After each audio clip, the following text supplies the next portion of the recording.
नमस्कार दोस्तों, welcome to my YouTube channel. दोस्तों, आज मैं क्लास 10 सब्जेक्ट हिंदी में जीवन परिचय बताऊंगी। तो जीवन परिचय में मैं आप लोगों को आज महादेवी वर्मा जी का जीवन परिचय लिखना बताऊंगी कि बोर्ड एग्जाम परीक्षा में महादेवी वर्मा जी का जीवन परिचय कैसे लिखा जाएगा और उनका जीवन परिचय लिखते समय कौन कौन सी हेडिंग डाली जाती है और कितने शब्द में लिखा जाता है, उन सभी को मैं एक ही वीडियो में आप लोगों को बताऊंगी। और देखिए दोस्तों, मैं अभी बताऊंगी कि जीवन परिचय में क्या लिखा जाता है, साहित्यिक परिचय में क्या लिखा जाता है, भाषा में क्या लिखा जाता है, उनकी रचनाएं में क्या लिखा जाता है, शैली में, ये सभी मैं एक ही वीडियो में आप लोगों को बताऊंगी। तो देखिए दोस्तों, हमने जीवन परिचय को हेडिंग की सहायता से लिखा है और हेडिंग वाइज आप लोग बोर्ड एग्जाम की परीक्षा की कॉपी में लिखेंगे। हेडिंग वाइज लिखने से होता है कि जो एग्जामिनर होते हैं आपकी कॉपी जब चेक करते हैं तो वे आप लोगों को अच्छे नंबर देते हैं। जीवन परिचय में जो 5 नंबर के पूछे जाते हैं तो उसमें कोई नंबर नहीं कटता। यदि आप लोग ऐसे हेडिंग वाइज बोर्ड एग्जाम की परीक्षा में अपने कॉपी में लिखेंगे तो आप लोगों के नंबर नहीं कटेंगे। तो आइए दोस्तों, मैं आप लोगों को बताती हूँ। तो आप लोग पहला हेडिंग डालेंगे जीवन परिचय। पहला हेडिंग रहेगा जीवन परिचय। तो जीवन परिचय में लिखेंगे कि महादेवी वर्मा जी का जन्म। महादेवी वर्मा जी का जन्म सन 1907 ईस्वी में हुआ था। महादेवी वर्मा जी का जन्म सन 1907 ईस्वी में हुआ था। इनका जन्म उत्तर प्रदेश के सुप्रसिद्ध नगर इनका जन्म उत्तर प्रदेश के सुप्रसिद्ध नगर फर्रुखाबाद में होलिका दहन की पूर्ण पर्व के दिन हुआ था। देखिए दोस्तों कि महादेवी वर्मा जी का जन्म उत्तर प्रदेश के सुप्रसिद्ध नगर फर्रुखाबाद में होलिका दहन के पूर्ण पर्व के दिन हुआ था। इनकी माता का नाम हेमरानी देवी था, जो साधारण कवयित्री थी। देखिए दोस्तों, इनकी माता का नाम हेमरानी देवी था, जो साधारण कवयित्री थी। देखिए, जीवन परिचय में आप लोग हेडिंग डालेंगे और इसमें लिखेंगे कि महादेवी वर्मा जी का जन्म सन 1907 ईस्वी में हुआ था। महादेवी वर्मा जी का जन्म सन 1907 ईस्वी में हुआ था। इनका जन्म उत्तर प्रदेश के सुप्रसिद्ध नगर फर्रुखाबाद में होलिका दहन के पूर्ण पर्व के दिन हुआ था। देखिए दोस्तों, महादेवी वर्मा जी का जन्म फर्रुखाबाद में होलिका दहन के दिन ही हुआ था और इनकी माता का नाम हेमरानी देवी था। माता का नाम इनकी हेमरानी देवी था, जो साधारण कवित्री थी। इनकी माता कविताएं लिखा करती थी और उन्हें इसलिए कवित्री कहा जाता था। तो इनकी माता का नाम हेमरानी देवी था, जो साधारण कवित्री थी।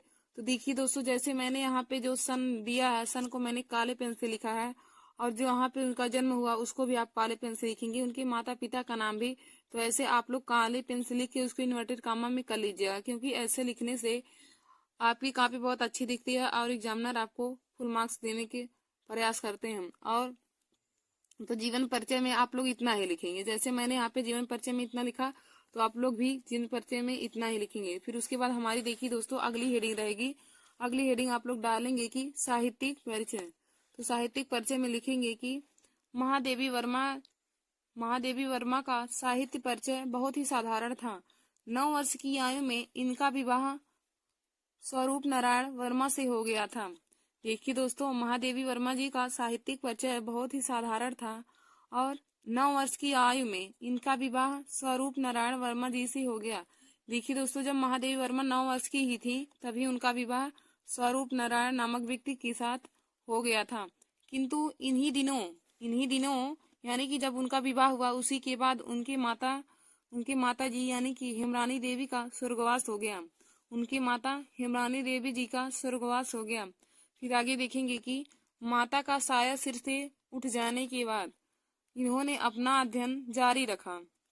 देखिए दोस्तों, जब उनकी माता की मृत्यु हो गई तब भी उन्होंने अपने स्वाध्याय को नहीं छोड़ा, तब भी वह अपना अध्ययन जारी रखा, यानी कि तब भी वह पढ़ती रही तथा पढ़ने में अधिक मन लगाया और पढ़ने में भी अधिक मन लगाया। इन्होंने मैट्रिक से लेकर एमए की परीक्षाएं प्रथम श्रेणी में उत्तीर्ण की।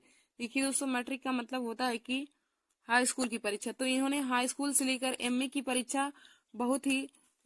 परीक्षा प्रथम श्रेणी में उत्तीर्ण की, यानी कि बहुत ही अच्छे नंबर लाती थी और प्रथम स्थान पे लाती थी, प्रथम श्रेणी में लाती थी। तो इन्होंने मैट्रिक से लेकर एमए की परीक्षा प्रथम श्रेणी में उत्तीर्ण की। फिर आगे देखेंगे कि क्या है। बहुत समय तक ये प्रयाग महाविद्यालय के प्रयाग महिला विद्यापीठ में प्रधानाचार्य पद पर कार्य करती रही। बहुत समय तक ये प्रयाग महिला विद्यापीठ में प्रधानाचार्य के पद पर कार्य करती रही। देखिए दोस्तों, महादेवी वर्मा ने बहुत समय तक प्रयाग महिला विद्यापीठ में प्रयाग में कोई महिला विद्यापीठ नामक कॉलेज रहा होगा, वहां पर इन्होंने प्रधानाचार्य पद पर कार्य किया था। तो उन्होंने यहाँ पर प्रधानाचार्य पद पर कार्य करती रही। यह हमारा साहित्यिक परिचय होगा। तो देखिए दोस्तों, आप लोग साहित्यिक परिचय हेडिंग डालेंगे और उसमें लिखेंगे कि महादेवी वर्मा जी का साहित्यिक परिचय बहुत ही साधारण था। महादेवी वर्मा जी का साहित्यिक परिचय बहुत ही साधारण था।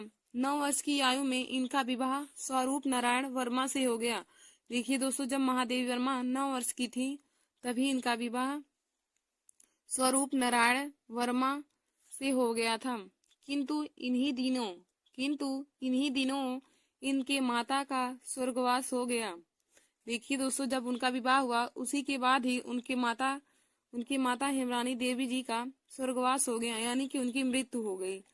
माता का साया सिर से उठ जाने के बाद भी वह यानी कि महादेवी वर्मा ने अपने अध्ययन को जारी रखा। माता की मृत्यु होने के बाद भी उन्होंने अपने अध्ययन को नहीं छोड़ा और घर पर ही स्वाध्याय पढ़ा, यानी कि उन्होंने अपने अध्ययन को जारी रखा और तथा पढ़ने में अधिक मन लगाया। इन्होंने मैट्रिक से लेकर एमए की परीक्षाएं प्रथम श्रेणी में उत्तीर्ण की।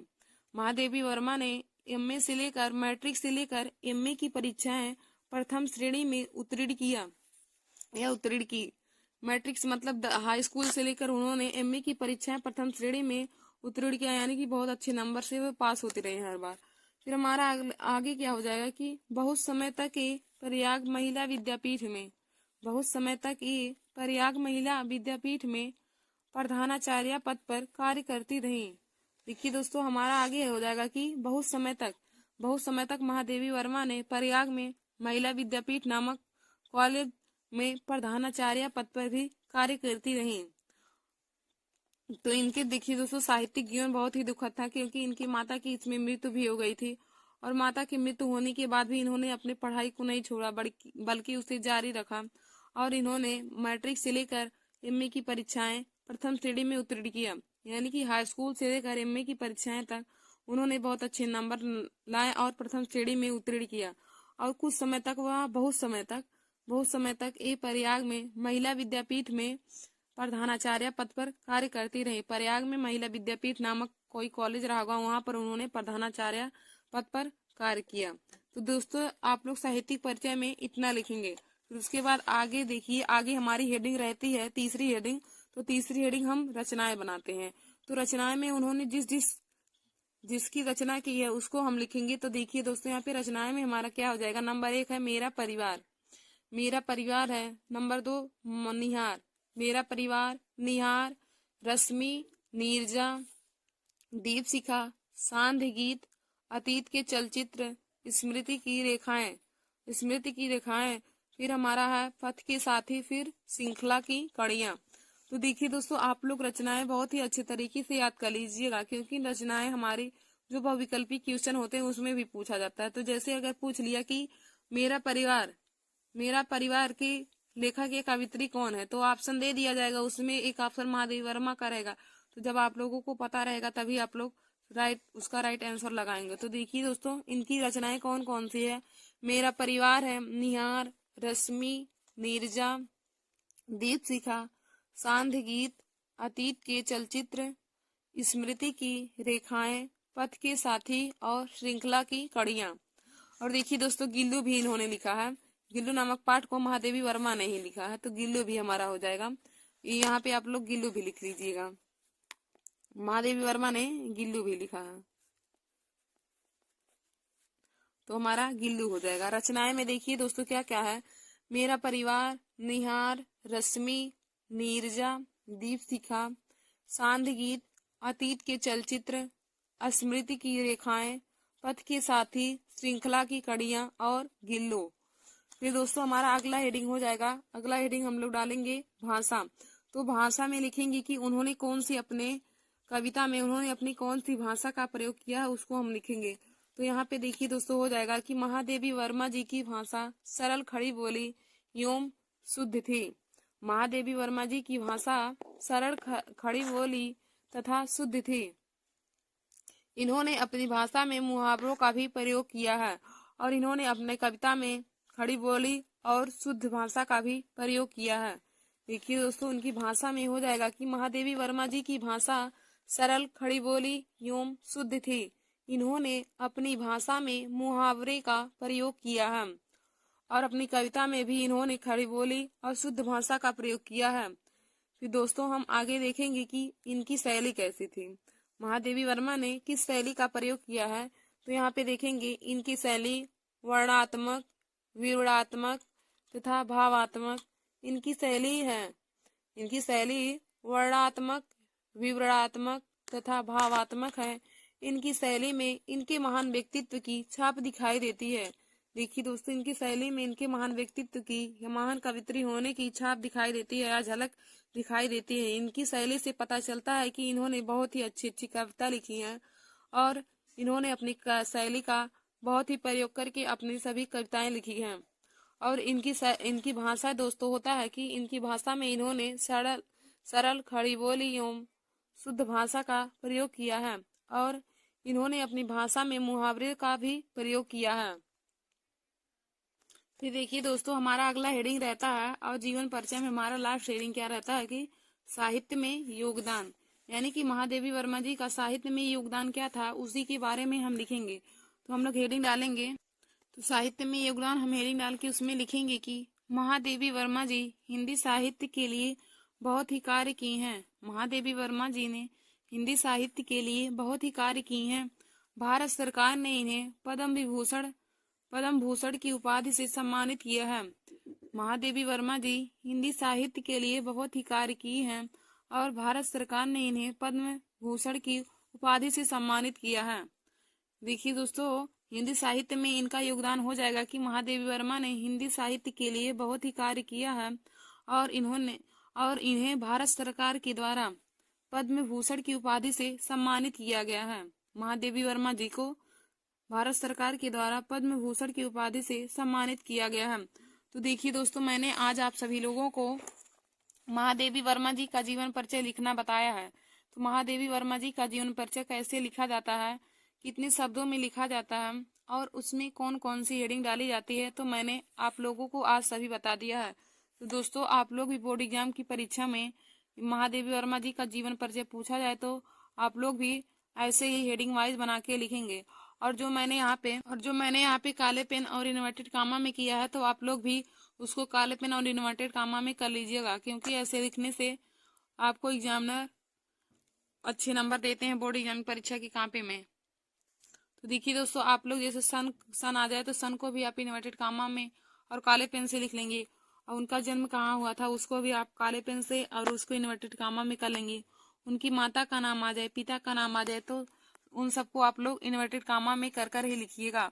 तो देखिए दोस्तों महादेवी वर्मा जी की जीवन परिचय में कौन कौन सी हेडिंग रहती है। तो जीवन परिचय लिखते समय देखिए दोस्तों हम लोग पहली हेडिंग डालते हैं जीवन परिचय। तो जीवन परिचय में हो जाएगा उनके जीवन के बारे में, उनके जन्म के बारे में और उनका जन्म कहाँ पे हुआ था और उनकी माता का नाम माता का नाम क्या था और उनकी मृत्यु होता है। और फिर साहित्यिक परिचय में लिखेंगे, तो साहित्यिक परिचय में उन्होंने जो साहित्य में लिखा है या फिर किया है साहित्यिक परिचय में वही हो जाएगा। तो देखिए दोस्तों उनका साहित्यिक परिचय बहुत ही साधारण था। फिर उसके बाद हम आ जाते हैं, हमारी अगली हेडिंग रहती है कि रचनाएं। तो रचनाएं में उन्होंने जो रचनाएं लिखी होती है उसको हम लिखते हैं। तो देखिए दोस्तों महादेवी वर्मा जी की रचनाएं कौन कौन सी हैं। यहाँ पे हमने लिखा है कि मेरा परिवार, निहार, रश्मि, नीरजा, दीपशिखा, सांध्य गीत, अतीत के चलचित्र, स्मृति की रेखाएं, पथ के साथी और श्रृंखला की कड़ियां और गिल्लू भी महादेवी वर्मा ने लिखा है। फिर उसके बाद देखिए दोस्तों हमारी अगली हेडिंग रहती है भाषा। तो भाषा में उन्होंने जो अपनी कविता में उन्होंने जिस भाषा का यूज किया हम उसको लिखेंगे। फिर उसके बाद हमारी अगली हेडिंग रहती है शैली। तो शैली में उन्होंने अपनी कविता में किस शैली का प्रयोग किया है उसको लिखते हैं। फिर हमारी लास्ट हेडिंग रहती है कि साहित्य में योगदान, यानी कि महादेवी वर्मा जी का साहित्य में कौन कौन सा योगदान था उसको हम साहित्यिक परिचय में लिख देंगे। तो दोस्तों आज मैंने आप सभी लोगों को महादेवी वर्मा जी का जीवन परिचय लिखना बता दिया है। तो आशा करती हूँ कि आप लोगों को महादेवी वर्मा जी का जीवन परिचय समझ में आया होगा। तो दोस्तों आप लोग ऐसे ही बोर्ड एग्जाम की परीक्षा में आप लोग अपनी कॉपी में महादेवी वर्मा जी का जीवन परिचय ऐसे ही लिखिएगा और इतने ही शब्दों में और ऐसे ही हेडिंग बना के आप लोग लिखिएगा। तो धन्यवाद दोस्तों, ऐसे हमारे वीडियो को देखने के लिए आप सभी लोग हमारे YouTube channel Nancy success classes को सब्सक्राइब कर लीजिए। नमस्कार दोस्तों, welcome to my YouTube channel. दोस्तों आज मैं क्लास 10 हिंदी में महत्वपूर्ण टॉपिक लेकर आए हूँ। तो आज का हमारा टॉपिक है जीवन परिचय। देखिए दोस्तों, आज मैं क्लास 10 हिंदी में जीवन परिचय आप लोगों को लिखना बताऊंगी कि बोर्ड एग्जाम की परीक्षा में जीवन परिचय कैसे लिखा जाता है। और देखिए दोस्तों, जीवन परिचय 5 नंबर के पूछे जाते हैं। तो आज आप सभी लोगों के 5 नंबर पक्की हो जाएंगे हमारा यह वीडियो देखने के बाद। तो दोस्तों आप सब लोग हमारे वीडियो को अपने दोस्तों में शेयर कर लीजिए और लाइक और शेयर करना ना भूलें। तो दोस्तों मैं आज आप सभी लोगों को आचार्य रामचंद्र शुक्ल जी का जीवन परिचय लिखना बताऊंगी कि आचार्य रामचंद्र शुक्ल जी का जीवन परिचय कैसे लिखा जाएगा, और हेडिंग वाइज उन्हें मैं लिखना आप सभी लोगों को बताऊंगी। तो देखिए दोस्तों, सबसे पहले आप लोग हेडिंग डालेंगे जीवन परिचय। सबसे पहले हेडिंग रहेगा जीवन परिचय। और जीवन परिचय में देखिए दोस्तों, उनके जीवन के बारे में, उनका जन्म कब हुआ, उनकी मृत्यु कब हुई, जन्म कहाँ हुआ, उनके माता का नाम, पिता का नाम, बस केवल इतना ही लिखा जाता है।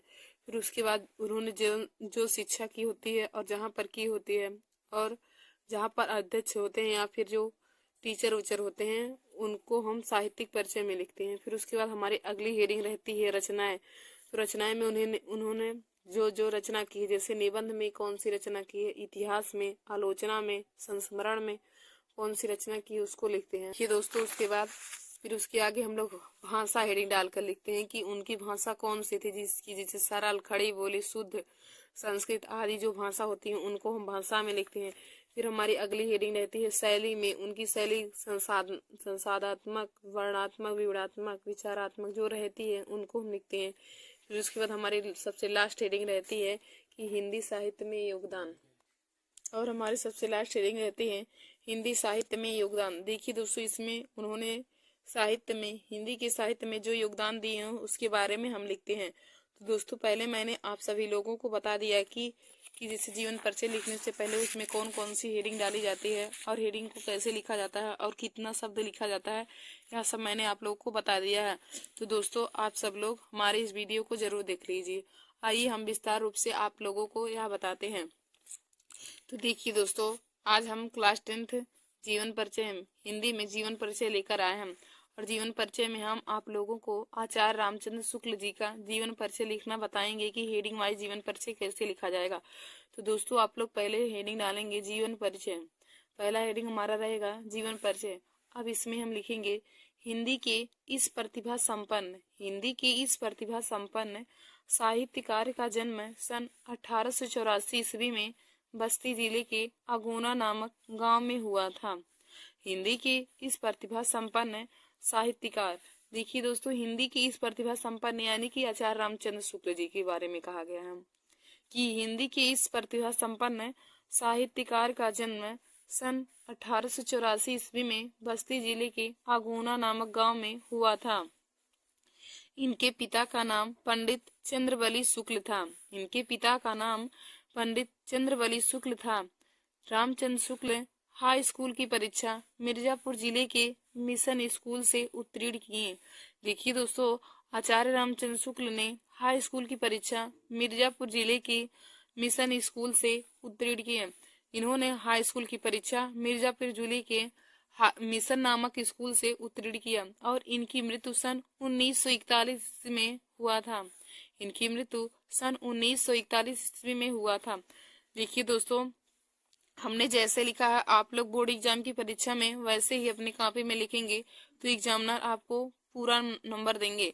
देखिए दोस्तों, हमने यहाँ पे जो अंडरलाइन में किया है या इन्वर्टेड कामा में जिसको लिखा है, तो आप लोग भी उसको इन्वर्टेड कामा में लिखिए। ऐसा लिखने से आपकी कॉपी बहुत ही अच्छी दिखती है और एग्जामिनर आपको फुल मार्क्स देते हैं। तो देखिए दोस्तों, जैसे उनके पिता का नाम आया और उनके सन आया, किस सन में जन्म हुआ था, तो उसको आप लोग इन्वर्टेड कामा में कर लीजिएगा। जैसे मैंने यहाँ पे देखिए दोस्तों, यहाँ पे किया, उनके पिता के नाम है तो पंडित चंद्रवली शुक्ल, इसको मैंने काले पेन से और इन्वर्टेड कामा में लिखा है। इनका जन्म 1884 ईस्वी में हुआ, तो इसको भी काला पेन से लिखा है। और बस्ती जिले के गोना नामक गांव में, तो इसको भी अंडरलाइन करके इन्वर्टेड कामा में ब्लैक पेन से लिखा है। और मृत्यु भी ब्लैक पेन से लिखा है। तो दोस्तों, आप लोग भी ऐसे लिखेंगे, क्योंकि ऐसे लिखने से आपकी कॉपी सबसे अलग दिखती है और एग्जामिनर आपको फुल मार्क्स देने की कोशिश करते हैं। तो दोस्तों देखिए, जीवन परिचय में हमने आप लोग को बताया कि, तो सबसे पहले हेडिंग हम जीवन परिचय डालेंगे और उसमें लिखेंगे कि हिंदी के इस प्रतिभा संपन्न साहित्यकार का जन्म सन 1884 ईस्वी में बस्ती जिले के अगोना नामक गांव में हुआ था। बस्ती जिले के अगोना नामक गांव में हुआ था। इनके पिता का नाम पंडित चंद्रबली शुक्ल था। देखिए दोस्तों, आचार्य रामचंद्र शुक्ल के पिता का नाम पंडित चंद्रबली शुक्ल था। रामचंद्र शुक्ल हाई स्कूल की परीक्षा मिर्जापुर जिले के मिशन स्कूल में उत्तीर्ण किए।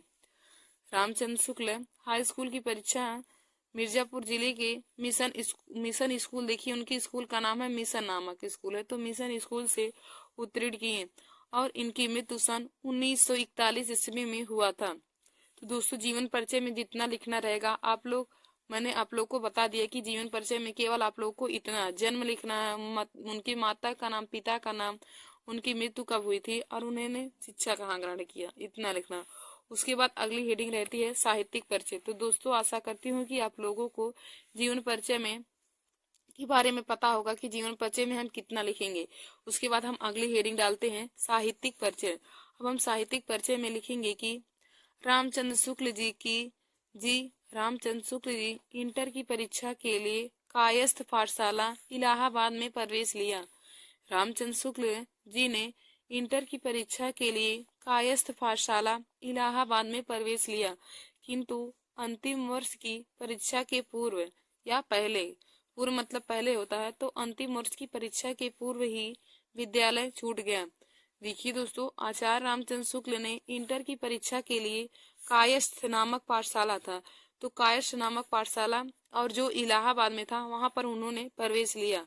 इसमें है कि इस रामचंद्र शुक्ल जी इंटर की परीक्षा के लिए कायस्थ पाठशाला इलाहाबाद में प्रवेश लिया, परंतु वे अंतिम वर्ष की परीक्षा से पूर्व, अंतिम वर्ष की परीक्षा से पहले ही विद्यालय से छूट गए, यानी कि उनका विद्यालय उनसे छूट गया और उन्होंने मिर्जापुर के न्यायालय में नौकरी कर ली। देखिए दोस्तों, जब वह अंतिम वर्ष की परीक्षा से पूर्व विद्यालय से ही छूट गए, तो उन्होंने मिर्जापुर के न्यायालय में नौकरी कर ली। इनकी नियुक्ति काशी हिंदू विश्वविद्यालय में हिंदी के प्राध्यापक पद पर हो गई। देखिए दोस्तों, उसके बाद जब उन्होंने मिर्जापुर के न्यायालय में नौकरी कर ली, इसके बाद उनकी नियुक्ति काशी हिंदू विश्वविद्यालय में हिंदी के प्राध्यापक पद पर हो गई। बाबू श्याम सुंदर दास के अवकाश प्राप्त करने के बाद शुक्ल जी यानी कि रामचंद्र शुक्ल जी ने हिंदी विभाग के अध्यक्ष पद को सुशोभित किया। बाबू श्याम सुंदर दास के अवकाश यानी कि छुट्टी प्राप्त करने के बाद शुक्ल जी ने हिंदी विभाग के अध्यक्ष पद को सुशोभित किया। इतना हम साहित्यिक परिचय में लिखेंगे। तो देखिए दोस्तों, हमारा साहित्यिक परिचय में क्या है कि आचार्य रामचंद्र शुक्ल जी इंटर की परीक्षा के लिए कायस्थ पाठशाला इलाहाबाद में प्रवेश लिया, किंतु अंतिम वर्ष की परीक्षा से पूर्व यानी कि अंतिम वर्ष की परीक्षा से पहले ही विद्यालय से छूट गया। इन्होंने मिर्जापुर के न्यायालय में नौकरी कर ली। देखिए दोस्तों, जब उन्हें मतलब इंटर की परीक्षा से पहले वे विद्यालय से छूट गए, तब उन्होंने मिर्जापुर के न्यायालय में नौकरी कर ली। इनकी नियुक्ति काशी हिंदू विश्वविद्यालय में हिंदी के प्राध्यापक पद पर हो गई। बाबू श्याम सुंदर दास के अवकाश प्राप्त करने के बाद शुक्ल जी ने हिंदी विभाग के अध्यक्ष पद को सुशोभित किया। तो देखिए दोस्तों, आशा करती हूँ कि आप लोगों को साहित्यिक परिचय भी समझ में आया होगा कि साहित्यिक परिचय में क्या है लिखेंगे। फिर हमारी अगली हेडिंग है रचनाएं। हम रचनाएं हेडिंग डालकर लिखेंगे। तो देखिए दोस्तों, रचनाएं में उन्होंने पहले निबंध संग्रह की थी, तो निबंध संग्रह हेडिंग डालेंगे। रचनाएं में हमारी पहली हेडिंग रहेगी निबंध संग्रह। और उन्होंने निबंध संग्रह में देखी किस किस की रचना की है, तो निबंध संग्रह में हो जाएगा चिंतामणि भाग 1 व भाग 2, चिंतामणि भाग 1 व भाग 2 तथा विचार वीथी। देखिए दोस्तों, उनकी निबंध संग्रह है चिंतामणि भाग 1 भाग 2 तथा विचार वीथी। फिर हम इसमें अगला हेडिंग है इतिहास। तो इतिहास में लिखेंगे हिंदी साहित्य का इतिहास। उन्होंने हिंदी साहित्य का इतिहास की रचना की है। फिर हमारा अगला हेडिंग रहेगा आलोचना। तो हम आलोचना में लिखेंगे सूर्यदास त्रिवेणी और रश्मि मानसा। देखिए दोस्तों, यदि पूछे कि सूरदास कौन सी विधा है, आचार्य रामचंद्र शुक्ल द्वारा लिखी गई सूरदास कौन सी विधा है, तो दोस्तों सूरदास एक आलोचना विधा है। तो इनकी आलोचना में इन्होंने सूर्यदास त्रिवेणी और रश्मि मानसा की रचना की है। आलोचना में सूर्यदास त्रिवेणी और रश्मि मानसा की। फिर रचनाएं में अगला हेडिंग है संपादन। तो देखिए दोस्तों, संपादन में इन्होंने लिखा है जायसी ग्रंथावली, तुलसीदास ग्रंथावली, जैसी ग्रंथावली, तुलसी ग्रंथावली, काशी नागरी प्रचारी और आनंद कादम्बनी। देखिए दोस्तों, आचार्य रामचंद्र शुक्ल ने संपादन विधा में जायसी ग्रंथावली, तुलसी ग्रंथावली, काशी नागरी प्रचारी और आनंद कादम्बनी नामक पत्रिका की रचना की है।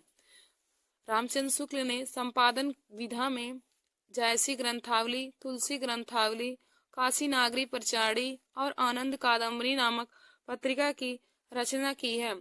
देखिए दोस्तों, अगली हेडिंग रचनाएं थी। तो रचनाएं में इन्होंने कौन कौन सी विधा की रचना की है, तो नंबर 1 है निबंध संग्रह विधा। तो निबंध संग्रह विधा में इन्होंने चिंतामणि भाग 1 व भाग 2 तथा विचार वीथी की रचना की है। और इतिहास विधा में इन्होंने हिंदी साहित्य का इतिहास लिखा है। फिर हमारा अगला विधा है आलोचना विधा। इन्होंने फिर अगली आलोचना विधा की रचना की है। तो आलोचना विधा में इन्होंने सूर्यदास त्रिवेणी और रश्मि मानसा की रचना की है। आलोचना विधा में सूर्यदास त्रिवेणी और रश्मि मानसा की रचना की है। फिर देखिए दोस्तों, अगली विधा इनकी है संपादन। तो संपादन विधा में इन्होंने जायसी ग्रंथावली, तुलसी ग्रंथावली, काशी नागरी प्रचारी और आनंद कादम्बनी नामक पत्रिका की रचना की है। तो दोस्तों, मैंने रचनाएं भी हेडिंग बता दी। फिर अब हम हेडिंग डालेंगे अगला। फिर हमारा अगला हेडिंग रहेगा भाषा। तो आप लोग भाषा हेडिंग डालकर उसमें लिखेंगे शुक्ल जी यानी कि आचार्य रामचंद्र शुक्ल जी की भाषा संस्कृत निष्ठ, शुद्ध तथा परिमार्जित खड़ी बोली है।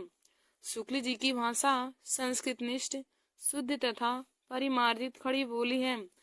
प्रकृष्ट साहित्यिक भाषा में संस्कृत के शब्दों का प्रयोग हुआ है। प्रकृष्ट साहित्यिक भाषा में संस्कृत के शब्दों का प्रयोग हुआ है। शुक्ल जी ने मुहावरे तथा लोकोक्तियों का प्रयोग करके भाषा को अधिक प्रभावपूर्ण तथा व्यवहारिक बनाया है। देखिए दोस्तों, शुक्ल जी ने अपने भाषा में मुहावरे तथा लोकोक्तियों का प्रयोग करके उन्होंने भाषा को अधिक प्रभावपूर्ण और व्यवहारिक बनाया है। भाषा में लिखेंगे कि आचार्य रामचंद्र शुक्ल जी की भाषा कैसी थी।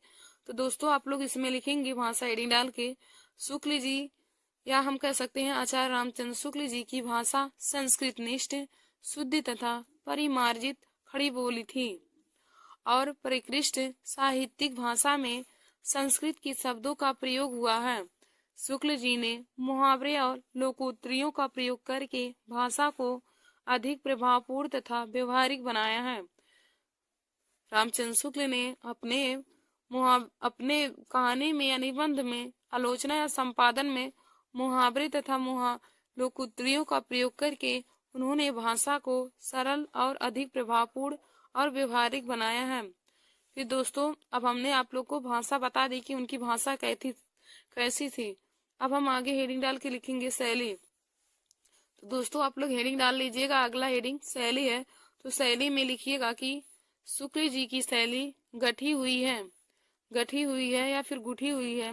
इन्होंने वर्णनात्मक, विवेचनात्मक, भावात्मक तथा व्याख्यात्मक शैली का प्रयोग किया है। शुक्ल जी की शैली गठी हुई है और इन्होंने वर्णनात्मक, विवेचनात्मक, भावात्मक तथा व्याख्यात्मक शैली का प्रयोग किया है। इन्होंने अपने शैली में भावात्मक, विवेचनात्मक, व्याख्यात्मक और वर्णनात्मक शैली का प्रयोग किया है। फिर हमारा अगला हेडिंग रहेगा हिंदी साहित्य में योगदान। हिंदी साहित्य में योगदान यानी कि आचार्य रामचंद्र शुक्ल ने हिंदी साहित्य में कौन कौन सा योगदान दिया है उसके बारे में अब हम लिखेंगे। तो दोस्तों यह जीवन परिचय का सबसे लास्ट हेडिंग रहता है कि हिंदी साहित्य में योगदान।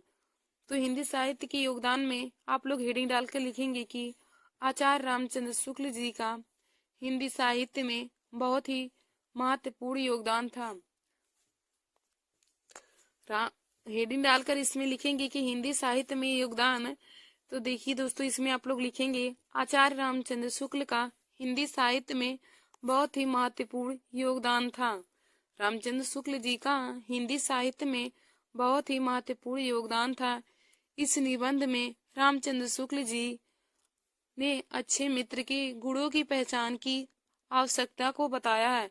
देखिए दोस्तों रामचंद्र शुक्ल ने मित्रता नामक पाठ को लिखा है। तो हम इसमें लिखेंगे इस निबंध में, वह मित्रता एक निबंध विधा की रचना है।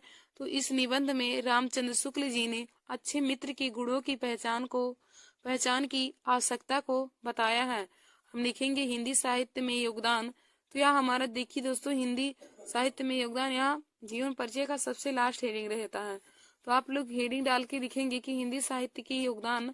इसमें लिखेंगे अब रामचंद्र शुक्ल जी का हिंदी साहित्य में बहुत ही महत्वपूर्ण योगदान था। रामचंद्र शुक्ल जी का हिंदी साहित्य में बहुत ही महत्वपूर्ण योगदान था। इस निबंध में आचार्य रामचंद्र शुक्ल ने अच्छे मित्र के गुणों की पहचान की आवश्यकता को बताया है। तो देखिए दोस्तों आज मैंने आप सभी लोगों को आचार्य रामचंद्र शुक्ल जी का जीवन परिचय लिखना बताया है कि जीवन परिचय को कैसे लिखा जाता है और कितने शब्दों में लिखा जाएगा और उसमें कौन कौन सी हेडिंग डाली जाती है। तो देखिए दोस्तों आज मैंने आप सभी लोगों को सब कुछ बता दिया।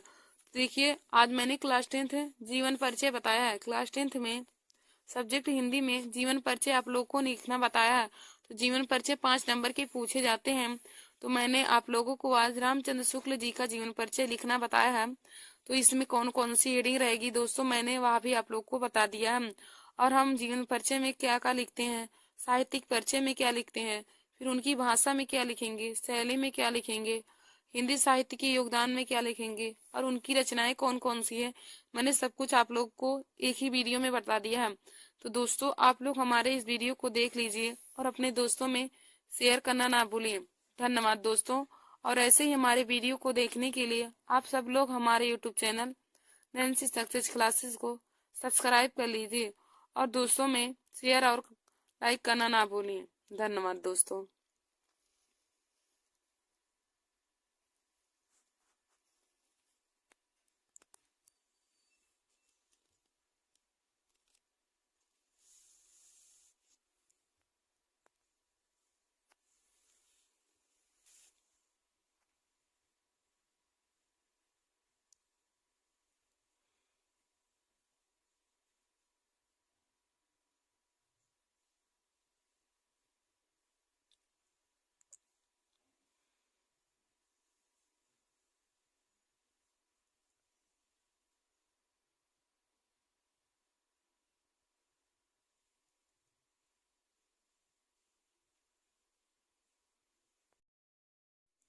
नमस्कार दोस्तों, welcome to my YouTube channel. आज मैं क्लास 10 के सब्जेक्ट हिंदी में मोस्ट इम्पोर्टेंट टॉपिक लेकर आए हूँ। तो आज का हमारा टॉपिक है कि तुलसीदास जी का जीवन परिचय। देखिए दोस्तों आज मैं क्लास 10th हिंदी में तुलसीदास जी का जीवन परिचय लिखना बताऊंगी। और देखिए दोस्तों तुलसीदास जी हमारे हिंदी में क्लास 10th की हिंदी में काव्य के कवि हैं। तो इनका जीवन परिचय हर बार ही बोर्ड एग्जाम की परीक्षा में पूछा जाता है। तो आप लोग इनके जीवन परिचय को जरूर देख लीजिए। तो देखिए दोस्तों हम तुलसीदास की जीवन परिचय में पहले हम परिचय एक दृष्टि में उनका देख लेते हैं, फिर उसके बाद हेडिंग वाइज आप लोगों को लिखना बताएंगे कि हेडिंग वाइज जीवन परिचय कैसे लिखा जाता है। तो पहले आप लोग परिचय देख लेंगे। तो देखिए दोस्तों तुलसीदास जी का जीवन परिचय आप पहले देखेंगे जन्म। अब जन्म देखिए दोस्तों उनका संवत 1554 ईसा पूर्व हुआ था ईस्वी में। संवत 1554 से। फिर जन्म इनका राजापुर में हुआ था, यानी कि चित्रकूट उत्तर प्रदेश में। तुलसीदास जी का जन्म राजापुर में चित्रकूट उत्तर प्रदेश में हुआ था। बचपन का नाम, तुलसीदास जी के बचपन का नाम राम बोला था। माता पिता का नाम, अब देखिए दोस्तों, माता पिता का नाम, उनकी माता का नाम हुलसी देवी तथा पिता का नाम आत्माराम दुबे था। फिर देखेंगे कि मृत्यु उनकी संवत 1680 ईस्वी में हुआ था। फिर प्रमुख ग्रंथ, तो प्रमुख ग्रंथ इनके रामचरितमानस है। तुलसीदास जी का प्रमुख ग्रंथ रामचरितमानस है। तो देखिए दोस्तों, मैंने आप लोगों को परिचय एक दृष्टि में बताया, तो एक दृष्टि में इसी प्रकार लिखा जाता है। उसमें जन्म लिखते हैं, जन्म स्थान लिखते हैं, बचपन का नाम, माता का नाम, उनकी शिक्षा भी लिखते हैं, मृत्यु और प्रमुख ग्रंथ लिखते हैं। तो देखिए दोस्तों, तुलसीदास जी का जन्म संवत 1554 ईस्वी में हुआ था। फिर जन्म स्थान, यानी कि उनका जन्म कहाँ पर हुआ था, तो उनके जन्म का स्थान है राजापुर। राजापुर में हुआ था, और राजापुर हमारे चित्रकूट उत्तर प्रदेश में है। बचपन का नाम, तो तुलसीदास जी के बचपन का नाम राम बोला था। देखिए दोस्तों, उनके बचपन का राम बोला इसलिए पड़ा था क्योंकि जब वे पैदा हुए थे तभी उनके मुख से राम शब्द निकला, इसलिए लोग उनका नाम राम बोला रख दिए, तब उनके बचपन का नाम राम बोला पड़ गया। फिर देखेंगे माता पिता का नाम, तो उनकी माता का नाम हुलसी देवी एवं पिता का नाम आत्मा राम दुबे था। फिर उनकी मृत्यु संवत 1680 ईस्वी में हुआ था। फिर देखेंगे प्रमुख ग्रंथ, तो तुलसीदास जी का प्रमुख ग्रंथ रामचरितमानस है। तुलसीदास जी का प्रमुख ग्रंथ रामचरितमानस है। अब देखिए दोस्तों, अब हम आप लोगों को परिचय एक दृष्टि में बता दिए हैं। अब हम हेडिंग वाइज आप लोगों को बताएंगे कि हेडिंग वाइज जीवन परिचय कैसे लिखना है। तो देखेंगे हेडिंग वाइज जीवन परिचय में पहले आप लोग हेडिंग डालेंगे जीवन परिचय। आप लोग हेडिंग डाल लीजिए जीवन परिचय। तो इसमें लिखेंगे तुलसीदास जी का जन्म मूल गोसाई चरित और तुलसी चरित में राजापुर स्थान पर हुआ था। तुलसीदास जी का जन्म मूल गोसाई चरित और तुलसी चरित में राजापुर स्थान पर हुआ था, यानी कि तुलसीदास जी का जीवन पर जन्म मूल चरित तथा गोसाई चरित में राजापुर नामक स्थान पर माना जाता है। इनके पिता का नाम आत्माराम दुबे तथा माता का नाम हुलसी देवी था। देखिए दोस्तों, तुलसीदास जी के पिता का नाम आत्माराम दुबे तथा माता जी का उनके नाम हुलसी देवी था। फिर आगे देखेंगे, लेकिन प्रचलित रूप से तुलसीदास जी का जन्म संवत 1554 ईस्वी की श्रावण शुक्ल पक्ष सप्तमी को चित्रकूट के अंतर्गत राजापुर नामक गांव में माना जाता है। देखिए दोस्तों, कुछ लोग तुलसीदास जी का जन्म अलग अलग जहाँ पे मानते हैं, लेकिन प्रचलित रूप से तुलसीदास जी का जन्म संवत 1554 ईस्वी की श्रावण शुक्ल पक्ष सप्तमी को चित्रकूट के अंतर्गत राजापुर नामक गांव में माना जाता है।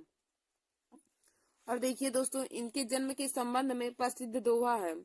इनके जन्म के संबंध में प्रसिद्ध दोहा है। जब तुलसीदास जी का जन्म हुआ था तो उनके जन्म के संबंध में एक प्रसिद्ध दोहा है। तो हमारा दोहा क्या है, देखिए दोस्तों, 1554 बीसे कालिंदी के तीर, 1554 बीसे कालिंदी के तीर, श्रावण शुक्ला सप्तमी तुलसी धर्यो शरीर, श्रावण शुक्ला सप्तमी तुलसी धर्यो शरीर। देखिए दोस्तों, तुलसीदास जी के जन्म के संबंध में एक दोहा दिया है, और दोहा हमारा है कि 1554 बीसे कालिंदी के तीर, श्रावण शुक्ला सप्तमी तुलसी धर्यो शरीर। फिर हम आगे देखेंगे कि जब इनका जन्म हुआ तब ये 5 वर्ष के बालक मालूम होते थे। देखिए दोस्तों, जब तुलसीदास जी का जन्म हुआ था तभी वे 5 वर्ष के बालक मालूम पड़ रहे थे, और उनके सभी दांत भी मौजूद थे, और जन्मते ही इनके मुख से राम का शब्द निकला और लोग इन्हें राम बोला कहने लगे। देखिए दोस्तों, जब तुलसीदास जी का जन्म हुआ था तभी वे 5 वर्ष के बालक लग रहे थे, और उनके सभी दांत जन्म लेते ही मौजूद थे, और जन्म लेते ही उनके मुख से राम का शब्द निकला, तभी से लोग उन्हें राम बोला कहने लगे। और इनके माता पिता इनसे आश्चर्यचकित होकर माता पिता द्वारा त्याग किए जाने के कारण इनका पालन पोषण एक दासी ने किया। देखिए दोस्तों, जब तुलसीदास जन्म लिए तभी वे 5 वर्ष के बालक मालूम पड़ रहे थे और उनके सभी दांत मौजूद थे। इस कारण उनके माता पिता ने उन्हें राक्षस समझ लिया, उनसे आश्चर्यचकित होकर उन्हें राक्षस समझ लिया तथा तुलसीदास जी का त्याग कर दिया। और उनके त्याग किए जाने के कारण तुलसीदास का पालन पोषण एक दासी ने किया था। इनका विवाह रत्नावली के साथ हुआ था। देखिए दोस्तों, तुलसीदास जी का विवाह रत्नावली के साथ हुआ था, यानी कि उनकी पत्नी का नाम रत्नावली था और इनका विवाह रत्नावली के साथ हुआ। एक बार तुलसीदास रत्नावली को बिना बताए मायके चले गए थे। देखिए दोस्तों, आगे देखेंगे कि एक बार तुलसीदास रत्नावली को बिना बताए मायके चले गए थे। उनके रत्नावली के मायके यानी कि अपने ससुराल गए थे तुलसीदास जी, और रत्नावली की फटकार से उन्होंने वैराग्य धारण कर लिया। देखिए दोस्तों, वे तुलसीदास रत्नावली से बहुत प्रेम करते थे और उन्हें रत्नावली को बिना बताए उनके ससुराल यानी कि उनके अपने ससुराल गए थे, यानी रत्नावली के मायके चले गए थे। और रत्नावली को अच्छा नहीं लगा और रत्नावली ने उन्हें इतना डांटा, इतना फटकारा कि रत्नावली की फटकार से तुलसीदास के मन में वैराग्य धारण कर लिया। उन्होंने वैराग्य को धारण कर लिया और इनका अधिक समय वैराग्य धारण करने के बाद इनका अधिक समय काशी, अयोध्या और चित्रकूट में व्यतीत हुआ। देखिए दोस्तों, जब उन्होंने वैराग्य धारण कर लिया उसके बाद तुलसीदास जी का अधिक समय काशी में, अयोध्या में और चित्रकूट में व्यतीत हुआ। इनकी मृत्यु 1680 में अस्सी घाट में हुआ था। देखिए दोस्तों, तुलसीदास जी की मृत्यु 1680 में संवत 80 घाट में हुआ था और इनकी मृत्यु के संबंध में एक दोहा है। इनकी मृत्यु के संबंध में एक दोहा है। दोहा क्या है कि संवत 1680 अस्सी गंग के तीर, संवत 1680 अस्सी गंग के तीर, श्रावण कृष्ण तीज सनी तुलसी तजो शरीर। देखिए दोस्तों, इनकी मृत्यु के संबंध में दोहा क्या है कि संवत 1680 अस्सी गंग के तीर, श्रावण कृष्ण तीज सनी तुलसी तजो शरीर। देखिए दोस्तों, तुलसीदास के जन्म के संबंध में भी एक दोहा है और उनके मृत्यु के संबंध में भी एक दोहा है। तो उनके जन्म के संबंध में देखिए दोस्तों, दोहा है कि जन्म के संबंध में है 1554 बीसे कालिंदी के तीर, श्रावण शुक्ला सप्तमी तुलसी धर्यो शरीर। और उनकी मृत्यु जब होती है तो उसके संबंध में दोहा है कि संवत 1680 अस्सी गंग के तीर, श्रावण की तीज सनी तुलसी तजो शरीर। तो देखिए दोस्तों, तुलसीदास के जन्म और मृत्यु दोनों के संबंध में एक एक दोहा बताया गया है। तो मैंने उनके जीवन परिचय में दोनों दोहा को आप लोगों को बता दिया है। फिर आप लोग आगे हेडिंग डालेंगे साहित्यिक परिचय। अब इनके साहित्य के बारे में जानते हैं कि इनका साहित्यिक जीवन कैसा था। तुलसीदास जी का साहित्यिक जीवन कैसा था उसके बारे में हम जानेंगे। तो देखिए दोस्तों, साहित्यिक परिचय में आप लोग लिखेंगे कि ए राम के भक्त थे। तुलसीदास राम के बहुत बड़े ही भक्त थे, क्योंकि इनके मुख से जन्मते ही राम का शब्द निकला था तभी। और ए राम के भक्त थे। मानव जीवन के सभी उच्च आदर्शों का समावेश करके इन्होंने राम राम की मर्यादा राम को मर्यादा पुरुषोत्तम बना दिया। देखिए दोस्तों, तुलसीदास राम के बहुत बड़े ही भक्त थे। मानव जीवन के उच्च आदर्शों का समावेश करके इन्होंने राम को मर्यादा पुरुषोत्तम बना दिया। इन्होंने राम को मर्यादा पुरुषोत्तम बना दिया। रामचरितमानस तुलसीदास जी का बड़ा ही लोकप्रिय ग्रंथ है, या फिर आप कह सकते हैं कि बड़ा ही प्रमुख ग्रंथ है। देखिए दोस्तों, तुलसीदास जी का प्रमुख ग्रंथ रामचरितमानस है। तो रामचरितमानस तुलसीदास जी का बड़ा ही लोकप्रिय ग्रंथ है। विश्व साहित्य के प्रमुख ग्रंथों में इसकी गणना की जाती है। रामचरितमानस की गणना विश्व साहित्य के प्रमुख ग्रंथों में की जाती है। देखिए दोस्तों, हम उनके साहित्यिक परिचय के बारे में जानेंगे कि इसमें लिखेंगे कि तुलसीदास राम के बहुत ही बड़े भक्त थे। तुलसीदास राम के बहुत ही बड़े भक्त थे और मानव जीवन के सभी उच्च आदर्शों का समावेश करके इन्होंने राम को मर्यादा पुरुषोत्तम बना दिया।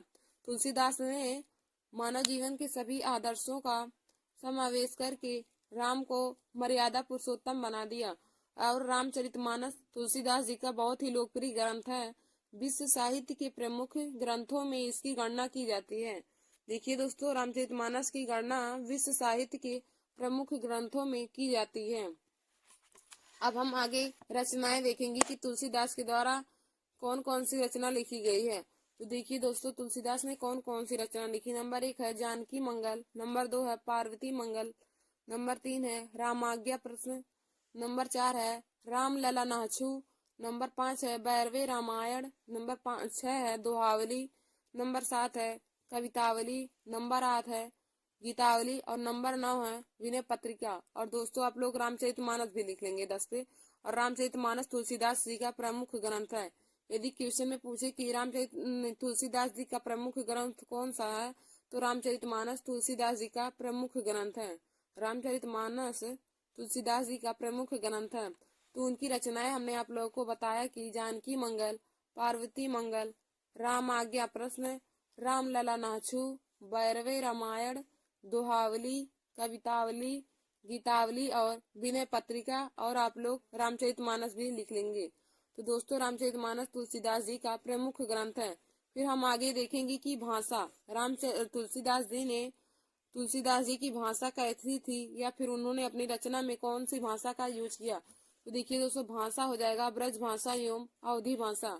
तुलसीदास जी ने अपनी रचनाओं में ब्रज भाषा एवं अवधी भाषा का प्रयोग किया है।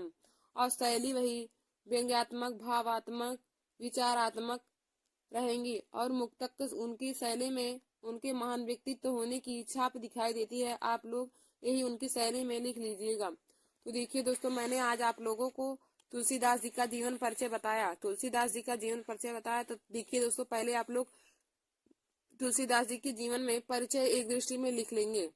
तो यहाँ पे हमने आप लोगों को बताया परिचय एक दृष्टि में लिखेंगे, पहले उनका जन्म लिखेंगे। तो देखिए दोस्तों तुलसीदास जी का जन्म संवत 1554 ईस्वी में हुआ था। फिर देखेंगे जन्म स्थान, यानी कि उनका जन्म कहाँ पर हुआ था, उस स्थान का नाम लिखना है। तो तुलसीदास जी का जन्म राजापुर नामक गांव में चित्रकूट उत्तर प्रदेश में हुआ था। फिर उनके बचपन का नाम, तो तुलसीदास जी के बचपन का नाम राम बोला था। तुलसीदास जी के बचपन का नाम राम बोला था। और उनका नाम राम बोला क्यों पड़ा, क्योंकि जब उनका जन्म हुआ तभी वे 5 वर्ष के बालक मालूम पड़ रहे थे और उनके दांत सभी मौजूद थे और उनके मुख से पहला शब्द राम निकला था, इसलिए लोग उन्हें राम बोला कहने लगे। फिर हम देखेंगे आगे माता तथा पिता का नाम, तुलसीदास जी की माता तथा पिता का नाम। तो देखिए दोस्तों तुलसीदास जी की माता का नाम तुलसी देवी था तथा पिता का नाम आत्मा राम दुबे था। फिर देखेंगे कि तुलसीदास की मृत्यु कब हुई, तो तुलसीदास जी की मृत्यु संवत 1680 ईस्वी में हुआ था। फिर हम आगे देखेंगे उनका प्रमुख ग्रंथ क्या था। तो देखिए दोस्तों तुलसीदास जी का प्रमुख ग्रंथ रामचरितमानस है। तुलसीदास जी का प्रमुख ग्रंथ रामचरितमानस है, जिसमें विश्व साहित्य के प्रमुख गुणों की वर्णन किया गया है, जिसमें विश्व साहित्य के प्रमुख ग्रंथों का वर्णन किया गया है। फिर अब देखिए दोस्तों हमने आप लोगों को परिचय एक दृष्टि में बता दिया। अब हम हेडिंग वाइज लिखेंगे। तो पहली हेडिंग हमारी जीवन परिचय रहती है, फिर उसके बाद साहित्यिक परिचय, फिर उनकी रचनाएं के बारे में, फिर भाषा शैली, फिर हिंदी साहित्य में योगदान। तो हाँ देखिए दोस्तों जीवन परिचय में क्या लिखेंगे, तो आप पहली हेडिंग जीवन परिचय डाल लीजिएगा। तो इसमें लिखा जाएगा कि तुलसीदास जी का जन्म मूल गोसाई चरित और तुलसी चरित में राजापुर नामक स्थान पर माना जाता है। इनके पिता का नाम आत्मा राम दुबे तथा माता का नाम तुलसी देवी था, लेकिन प्रचलित रूप से तुलसीदास जी का जन्म संवत 1554 ईस्वी की श्रावण शुक्ल पक्ष सप्तमी को चित्रकूट के अंतर्गत राजापुर नामक गांव में माना जाता है। देखिए दोस्तों तुलसीदास जी का जन्म संवत 1554 ईस्वी की श्रावण शुक्ल पक्ष सप्तमी को चित्रकूट के अंतर्गत राजापुर नामक गांव में माना जाता है। और इनके जन्म के संबंध में एक प्रसिद्ध दोहा है। देखिए दोस्तों तुलसीदास जी के जन्म के संबंध में प्रसिद्ध दोहा क्या है कि 1554 से कालिंदी के तीर श्रावण शुक्ल सप्तमी तुलसी धरियो शरीर। 1554 से कालिंदी के तीर श्रावण शुक्ला सप्तमी तुलसी धरियो शरीर। तो इनके जन्म के संबंध में यही दोहा है। फिर हम आगे देखेंगे कि आगे हमारा हो जाएगा कि जब इनका जन्म हुआ था तो तब ये 5 वर्ष के बालक मालूम पड़ रहे थे। जब तुलसीदास जी का जन्म हुआ तभी ये 5 वर्ष के बालक मालूम पड़ रहे थे और उनके सभी दांत मौजूद थे। देखिए दोस्तों जब तुलसीदास जी का जन्म हुआ तब वे 5 वर्ष के बालक लग रहे थे और उनके सभी दांत मौजूद थे। और जन्मते ही इनके मुख से राम का शब्द निकला। जन्मते ही यानी कि जन्म लेते ही तुलसीदास जी के मुख से राम का शब्द निकला और लोग इन्हें राम बोला कहने लगे। देखिए दोस्तों जब तुलसीदास जी के मुख से पहला शब्द राम निकला तो लोगों ने इन्हें राम बोला कहने लगे।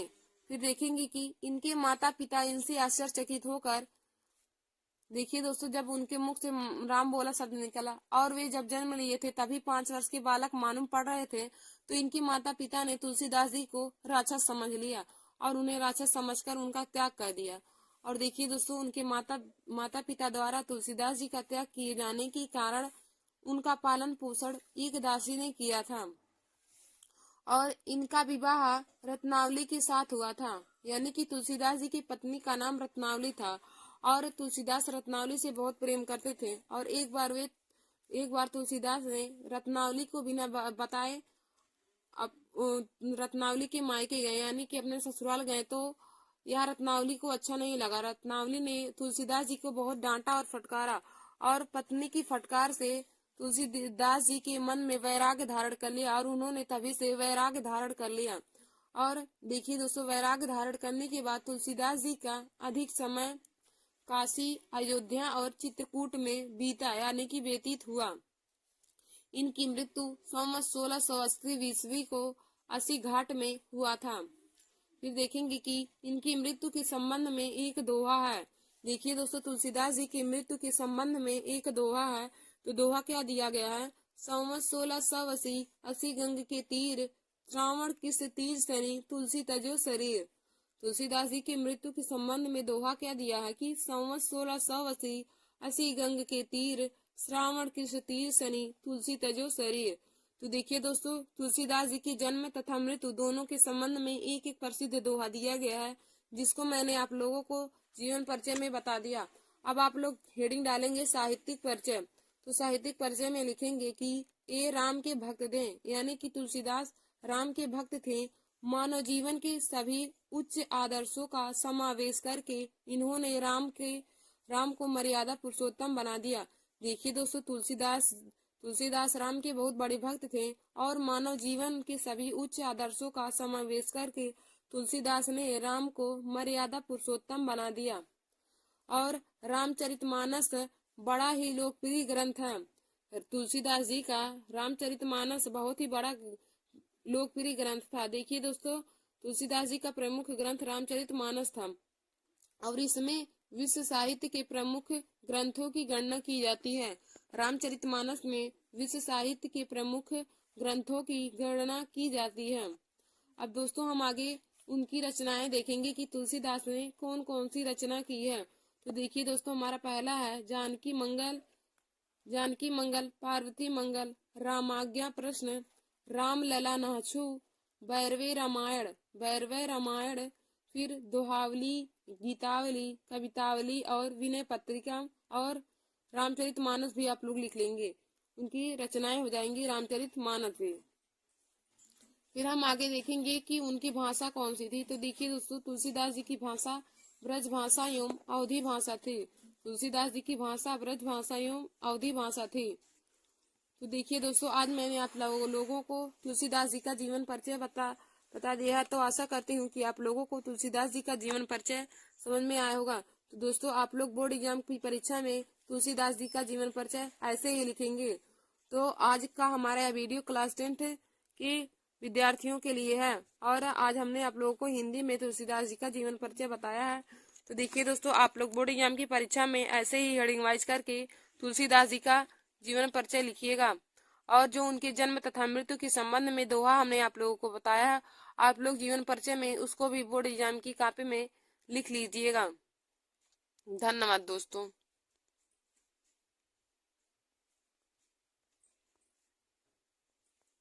दोस्तों, welcome to my YouTube channel Nancy success classes. दोस्तों, आज मैं क्लास 10 के सब्जेक्ट हिंदी में सूरदास जी का जीवन परिचय लिखना बताऊंगी।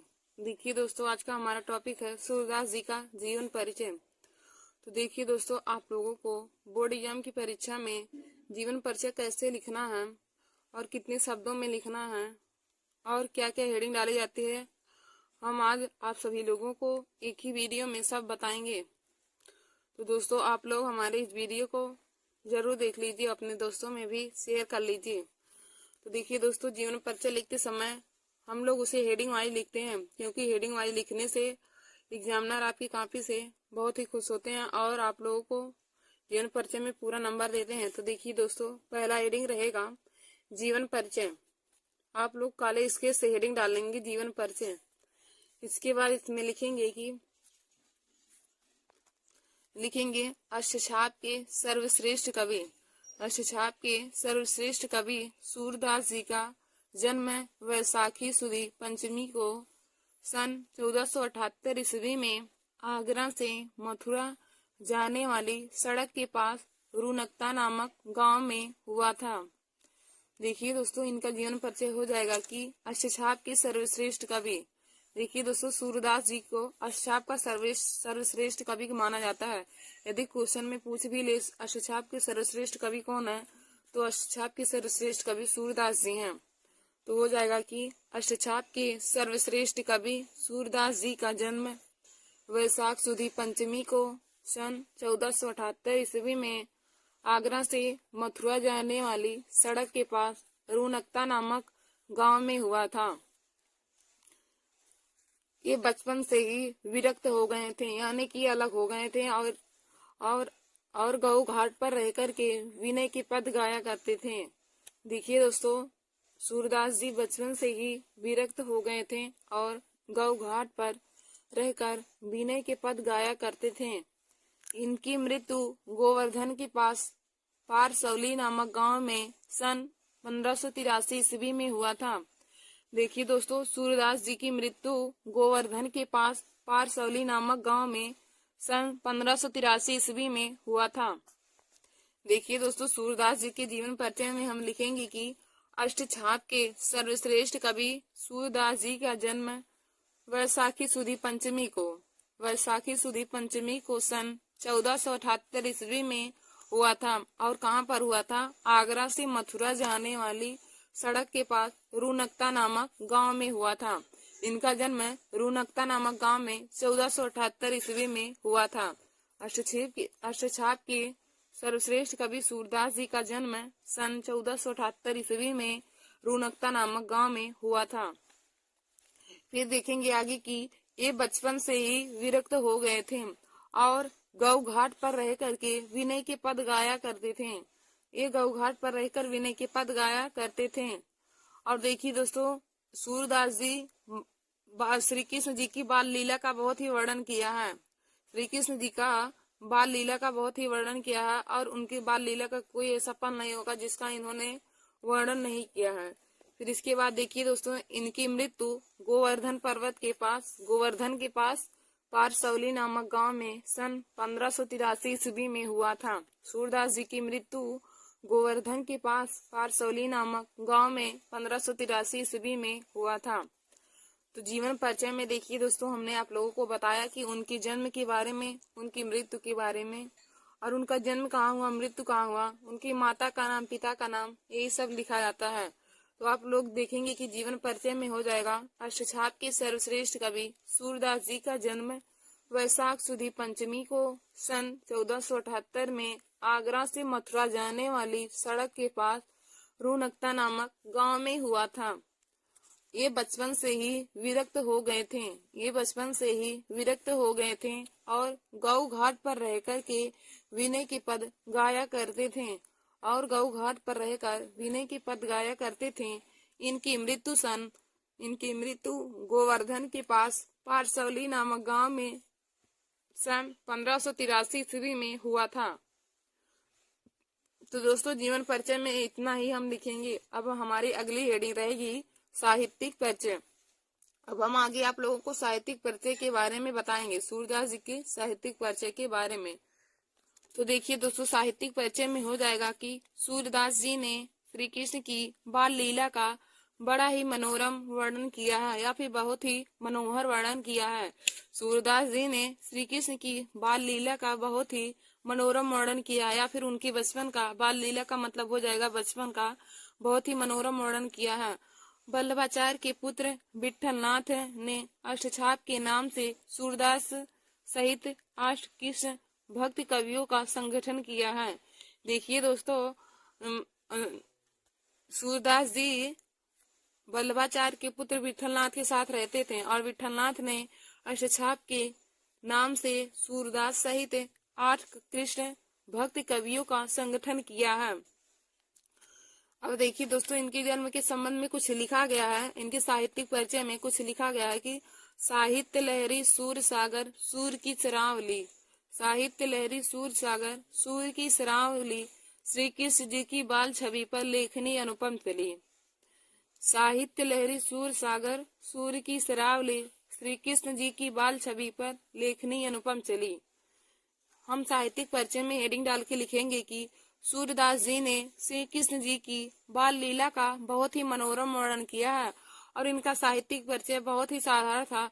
वल्लभाचार्य के पुत्र विठलनाथ के साथ श्री कृष्ण सूरदास जी रहते थे और वे गौ घाट पर रहकर वीणे के पद गाया करते थे।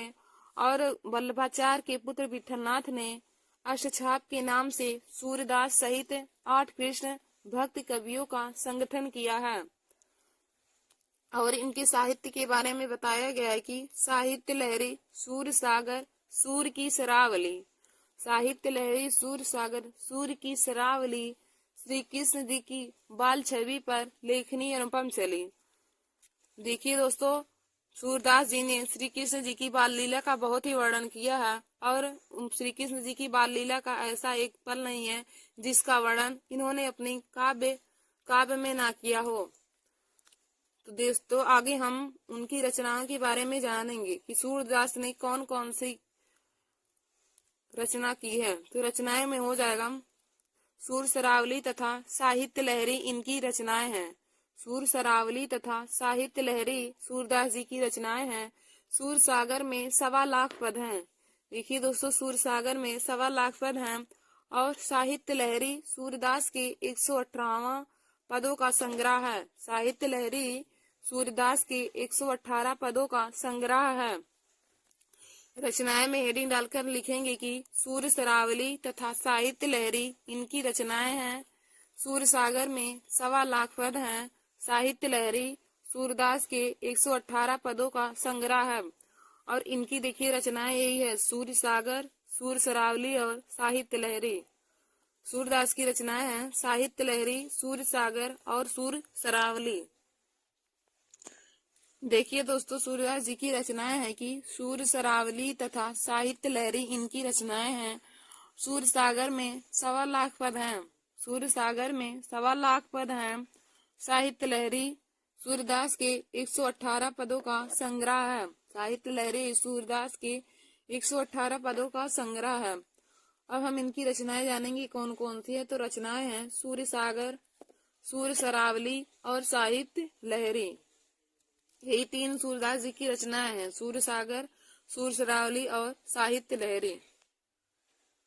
तो आगे हम सूरदास जी की भाषा और शैली के बारे में जानेंगे। तो आप लोग हेडिंग डालिएगा भाषा। तो भाषा देखिए हो जाएगी कि सूरदास जी ने अपनी कविता में ब्रज भाषा का वर्णन। इनकी भाषा हो जाएगा कि सूरदास जी ने अपनी कविता में ब्रज भाषा का प्रयोग किया है। देखिए दोस्तों, सूरदास जी ने ब्रज भाषा का ही प्रयोग किया है। और इन्होंने अपनी सभी कविताएं ब्रज भाषा में लिखा है। और इन्होंने खास करके कविता श्री कृष्ण जी के ऊपर लिखा है और जिसमें इन्होंने ब्रज भाषा का प्रयोग किया है। फिर हम आगे देखेंगे शैली। तो सूरदास जी ने मुक्तक काव्य शैली को अपनाया है।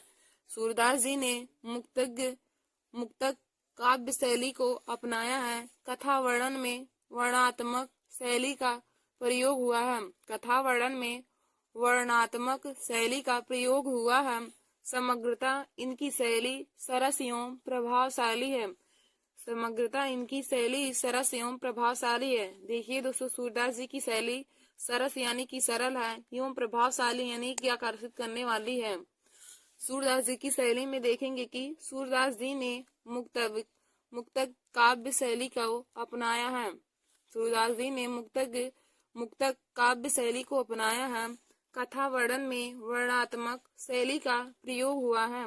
समग्रता इनकी शैली सरस एवं प्रभावशाली है, सरल एवं प्रभावशाली है। देखिए दोस्तों, उनकी भाषा है कि सूरदास जी ने अपनी कविता में ब्रज भाषा का प्रयोग किया है। और उन्होंने सभी कविताएं श्री कृष्ण जी के ऊपर ही किया है और जिसमें उन्होंने ब्रज भाषा का प्रयोग किया है। और दोस्तों, हमारी लास्ट हेडिंग रहती है कि हिंदी साहित्य में योगदान। तो हिंदी साहित्य के योगदान में हम लोग लिखेंगे कि सूरदास जी घाट पर रहकर विनय के पद गाया करते थे। और एक बार आचार्य वल्लभाचार्य वहां पे रुके तो उन्हें सूरदास जी ने उन्हें स्वचित एक गीत सुनाया, जिस पर उन्होंने खुश होकर इन्हें मंदिर में कीर्तन करने के लिए रख लिया था। तो आज मैंने आप सभी लोगों को सूरदास जी का जीवन परिचय लिखना बताया कि सूरदास जी का जीवन परिचय हेडिंग वाइज कैसे लिखा जाता है। तो दोस्तों, आशा करती हूँ कि आप लोगों को जीवन परिचय समझ में आया होगा और आप लोग ऐसे ही बोर्ड एग्जाम परीक्षा में जीवन परिचय लिखेंगे और इतने ही शब्द लिखे जाते हैं और यही हेडिंग आप लोग जरूर लिखिएगा ताकि एग्जामिनर आप लोगों के नंबर ना काटें।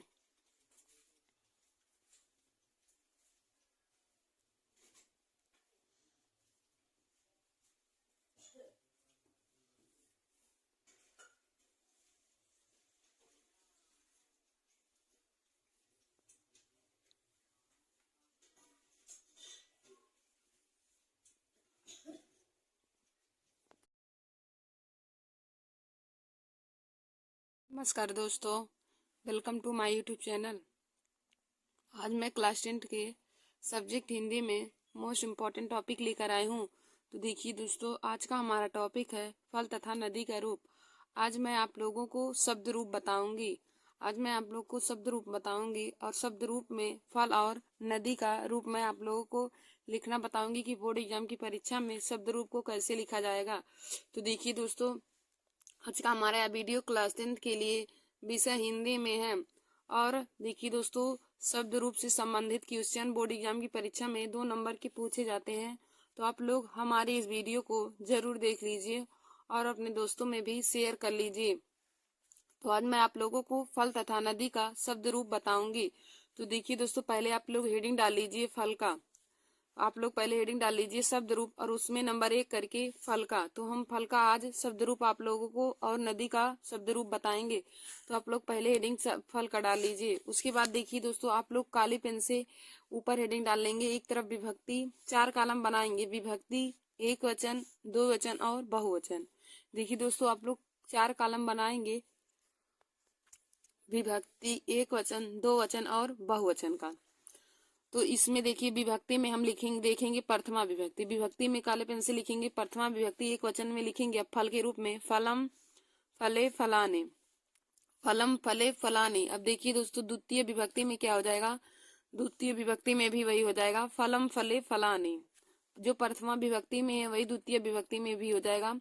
प्रथमा विभक्ति में है फलम फले फलाने और द्वितीय विभक्ति में भी दोस्तों हो जाएगा फलम फले फलाने। अब हम तृतीय विभक्ति में लिखेंगे फलेन फलाभ्याम फलय। देखिए दोस्तों, तृतीय विभक्ति में हो जाएगा फलेन फलाभ्याम फलय। चतुर्थी विभक्ति में हो जाएगा फलाय फलाभ्याम फलेभ्य। चतुर्थी विभक्ति में हो जाएगा फलाय फलाभ्याम फलेभ्य। फिर पंचमी विभक्ति में हो जाएगा फलात फलाभ्याम फलेभ्य। पंचमी विभक्ति में हो जाएगा दोस्तों फलात फलाभ्याम फलेभ्य। फिर हमारा षष्ठी विभक्ति में हो जाएगा फलस्य फलियो फलानाम। षष्ठी विभक्ति में हो जाएगा फलस्य फलियो फलानाम। फिर हमारा सप्तमी विभक्ति में हो जाएगा फले फलियो फलेसु। सप्तमी विभक्ति में हो जाएगा फले फलियो फलेसु। फिर संबोधन में हो जाएगा हे फल हे फले हे फलाने।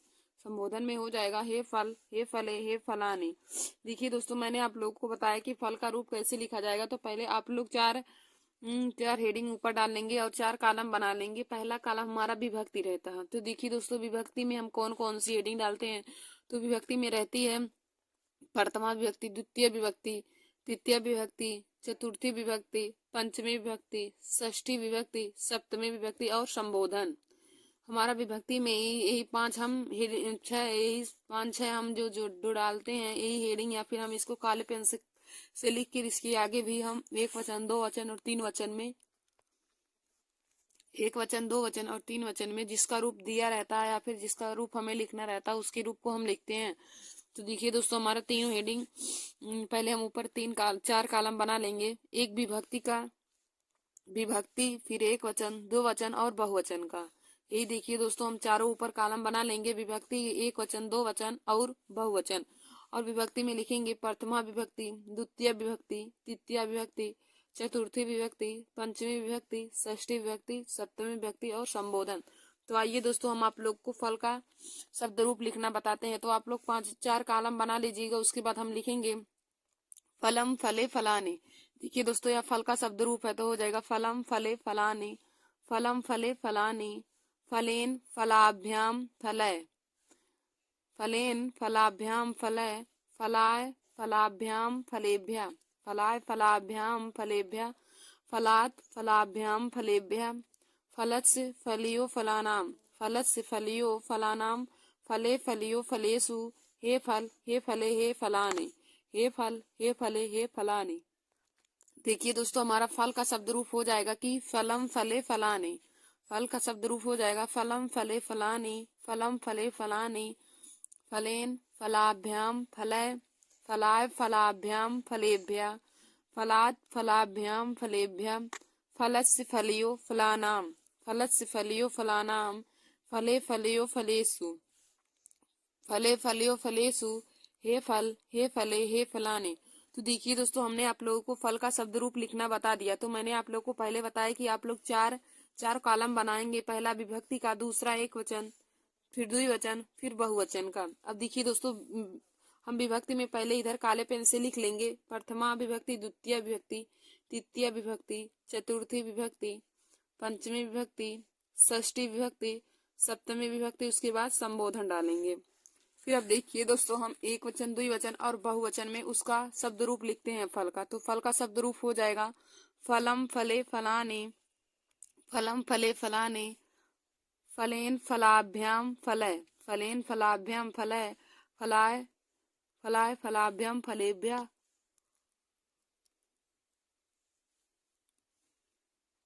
फलात् फलाभ्याम फलेभ्यः, फलस्य फलियो फलानाम, फले फलियो फलेषु, फले फलियो फलेषु, हे फल हे फले हे फलाने।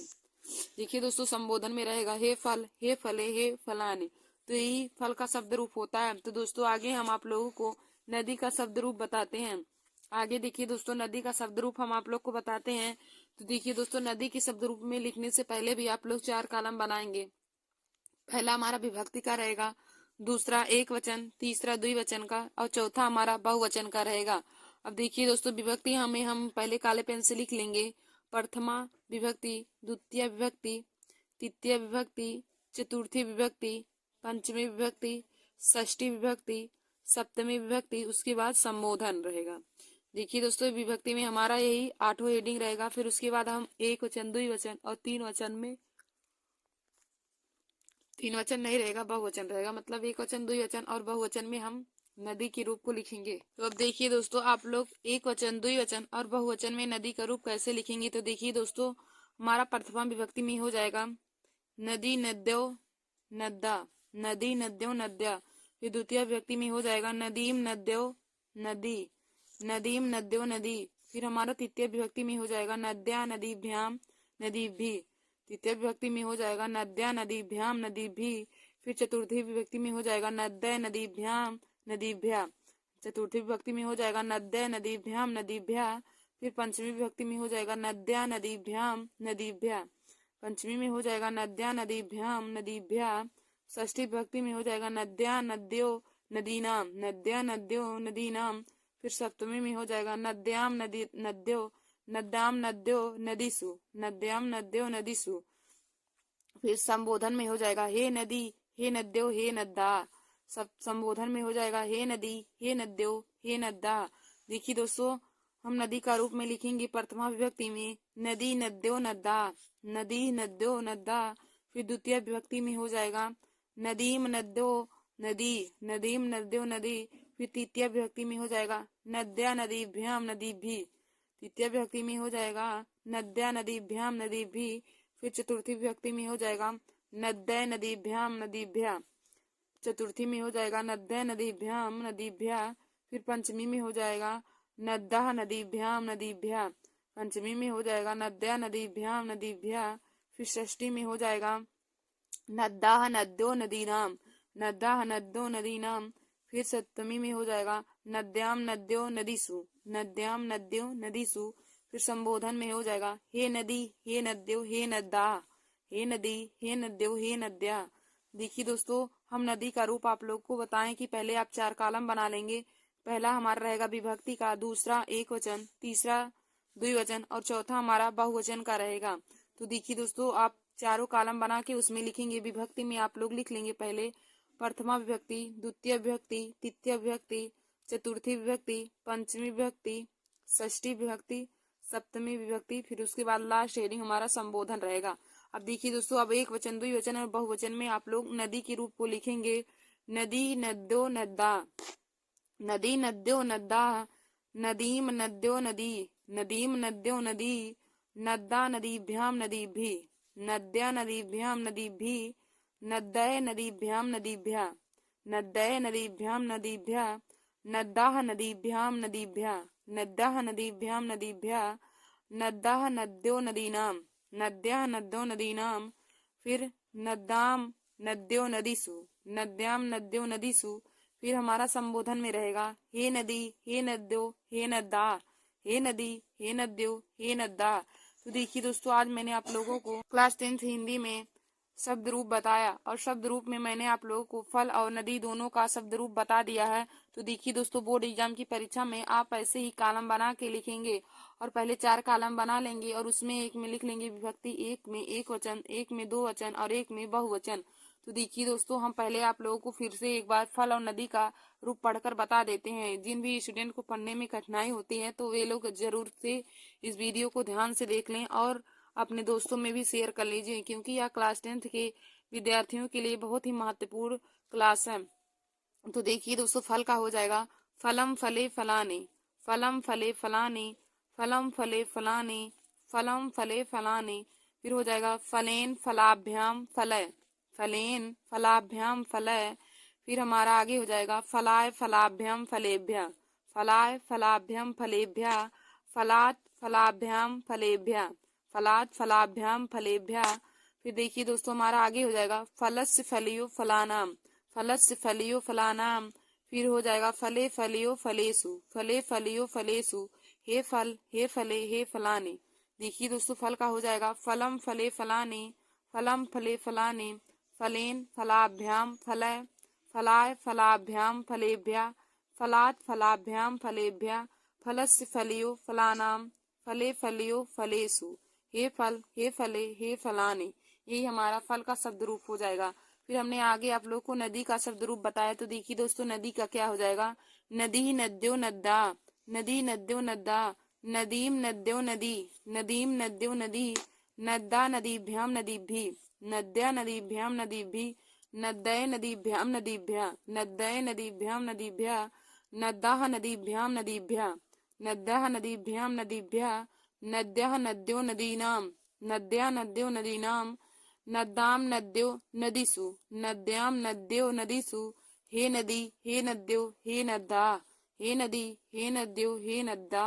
देखिए दोस्तों, नदी का शब्द रूप हो जाएगा नदी, नद्यो, नद्दा, नदीम, नद्यो, नदी, नद्दा, नदीभ्याम, नदीभिः, नद्या, नदीभ्याम, नदीभिः, नद्दय, नदीभ्याम, नदीभ्यः, नद्दाः, नदीभ्याम, नदीभ्यः, नद्दाः, नद्यो, नदीनां, नद्दाः, नद्यो, नदीनां, नद्दाम, नद्यो, नदीसु, नद्दाम, नद्यो, नदीसु, हे नदी, हे नद्यो, हे नद्दा, हे नदी, हे नद्यो, हे नद्दा। तो देखिए दोस्तों, यह हमारा नदी का शब्द रूप हो जाएगा। देखिए दोस्तों, बोर्ड एग्जाम की परीक्षा में पूरा हमें नहीं लिखना रहता, पूरा सातों विभक्ति और संबोधन या सब हमें बोर्ड एग्जाम की परीक्षा में नहीं, हमें किसी एक का पूछ लेगा। जैसे हमें पूछ लेगा कि फल का द्वितीय विभक्ति एक वचन क्या रहेगा, वही हमें लिखना रहे। जैसे फल का हमें पूछ लिया द्वितीय विभक्ति एक वचन लिखना है, तो हम जैसे दोस्तों जब हम याद कर रहेंगे तभी तो हम इसको जैसे हमें पूछ लेगा कि फल का द्वितीय विभक्ति एक वचन लिखिए, तो यही देखिए दोस्तों, द्वितीय विभक्ति एक वचन है तो हम लिख देंगे फलम। तो ऐसे हमें बोर्ड एग्जाम परीक्षा में पूछता है। या फिर पूछ लेगा कि फल का षष्ठी विभक्ति बहुवचन में लिखिए, देखिए षष्ठी विभक्ति इसका बहुवचन यही है तो फला नाम हम लिख देंगे। ऐसे दोस्तों आप लोग इसे याद कर लीजिए और हमें ऐसे ही बोर्ड एग्जाम की परीक्षा में पूछा जाता है और इतना ही पूछता है, वही हमें 2 नंबर का पूछता है। और देखिए दोस्तों, शब्द रूप भी हमें पूछता है और धातु रूप भी हमें बोर्ड एग्जाम की परीक्षा में पूछा जाता है। तो हम धातु रूप भी आप लोगों के लिए एक वीडियो बनाएंगे धातु रूप पर भी, जो बोर्ड एग्जाम की परीक्षा के लिए महत्वपूर्ण है। तो धन्यवाद दोस्तों। ऐसे हमारे वीडियो को देखने के लिए आप लोग हमारे YouTube channel Nancy success classes को सब्सक्राइब कर लीजिए और अपने दोस्तों में शेयर करना ना भूलिए। देखिए दोस्तों, आज का हमारा यह वीडियो क्लास 10th के स्टूडेंट के लिए बहुत महत्वपूर्ण है, जो लोग क्लास 2025 में बोर्ड एग्जाम की परीक्षा देने जा रहे हैं। दोस्तों देखिए, 24 फरवरी को आप लोगों का हिंदी का पेपर है, तो पेपर में फल और नदी में से किसी एक का शब्द रूप जरूर पूछा जाता है, क्योंकि यह बहुत ही महत्वपूर्ण शब्द रूप है। तो दोस्तों आप लोग इसे अपने कॉपी में नोट कर लीजिए और इसे बहुत ही अच्छे तरीके से तैयार कर लीजिएगा, क्योंकि यही यही हमारा कोई एक पूछ लेगा और वही हमारा 2 नंबर का दिया रहेगा। तो 2 नंबर देखिए दोस्तों आप लोग के लिए बहुत ही महत्वपूर्ण होता है। धन्यवाद दोस्तों।